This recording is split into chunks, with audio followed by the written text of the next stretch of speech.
Okay, so the short answer is yes, Maplestory is absolutely worth playing in 2025, but that comes with some caveats, so let me explain. If you grew up in the 2000s and played online games, there's a good chance you either played RuneScape or the topic of today's video, Maplestory, which actually celebrated its 20th anniversary for its global servers this year. That is a crazy thing to say in today's MMO landscape that's kinda starting to look a bit like a cemetery. So, I wanted to take a look at what modern Maplestory has to offer, and honestly, overall it's pleasantly surprising. To start, it's a bit subjective, but personally, the signature 2D pixel art style has aged beautifully, especially when compared to some of its competitors from back in the day. Then, you take that solid foundation, you add in the improvements they made to the skill and boss effects, and you have a game that, at least visually, doesn't look like it was made when you were in 2nd grade. However, the art isn't the only thing that's been proving the test of time. Actually, what might be even more well known is what you can hear right now, the Maplestory OST. This game has some absolutely timeless classics that, even today, bring me back to a simpler time.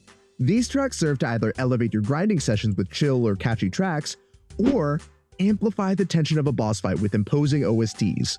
Assuming you're in them long enough to even hear them. But the more things stay the same, the more they change. And you don't even have to get any farther than Maplestory's character creation to start to see that. If you don't know, Maplestory has evolved from 4 base classes and their advancements to a whopping 50 plus classes. I mean, you basically got every kind of anime power fantasy you could ever think of covered here.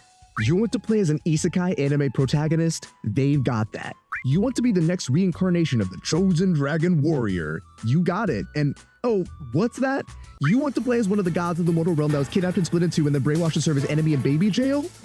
Oddly specific, but yeah, they've got that too. And you might be thinking, well, with over 50 classes, how do they balance them so they're all usable? They don't. Well, that's not entirely true. And that's actually going to be my main point today. All classes are entirely viable up until you reach the end game, and the game itself actually has pretty good pacing for you to enjoy yourself, up until a certain point that I'll touch on in a bit. But before we move on, let me change into something a bit more comfortable. Much better. Now then, as I was saying, despite what you may hear from tier lists and doomers, all classes are viable up until the end game, which is where class privileges and power levels become a bit more apparent. However, up until you reach that point, what will separate you from others more than your class will be your gear, your V-matrix, and your hexamatrix. This means out of the 50 plus classes, character aesthetics, power fantasies, you name it, to choose from and progress through, you should pick the one that you would enjoy playing over what's stronger on paper. That will carry you way farther than just picking a flavor of the patch class. I mean, think about it. If you're attached to a class and character, you'll naturally want to play it, which means you'll be more invested in getting it stronger and progressing farther. Which kind of brings me to my next point, that despite the Starforce and potential systems being what they are, the game's progression pacing actually feels pretty rewarding early on. Disclaimer though, I'm going to be talking about these mechanics from a heroic server perspective.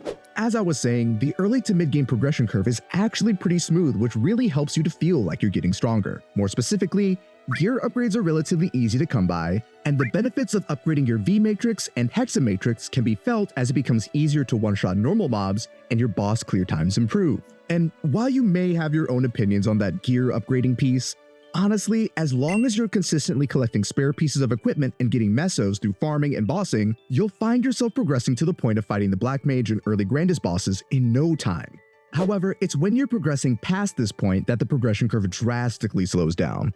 You've gotten a full set of arcane gear to 21 or 22 stars, your equipment potentials look solid, and you've even gotten some boss familiars under your belt. Just kidding, that's another +8 luck for you, and you're gonna like it. Thank you, Inkwell.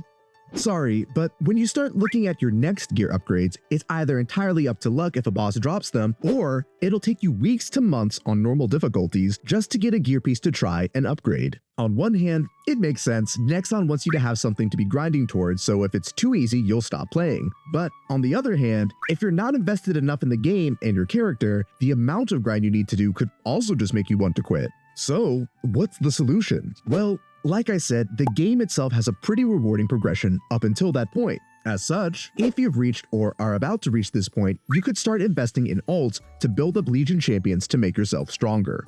Alternatively, if you're just thinking about playing Maplestory or you've been away for a while, I'd recommend going in with a predetermined goal like soloing the Black Mage or an earlier boss, no pressure.